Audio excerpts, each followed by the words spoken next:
Hello everyone. In this video, I'll show you how to stretch, crop, or expand your images on Canva. This is the image I'll be using for the demonstration.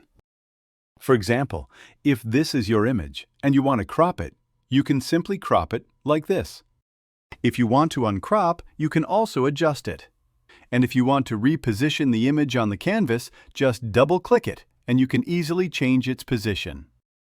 After double-clicking, there's another feature available. It offers another option, and this one is free.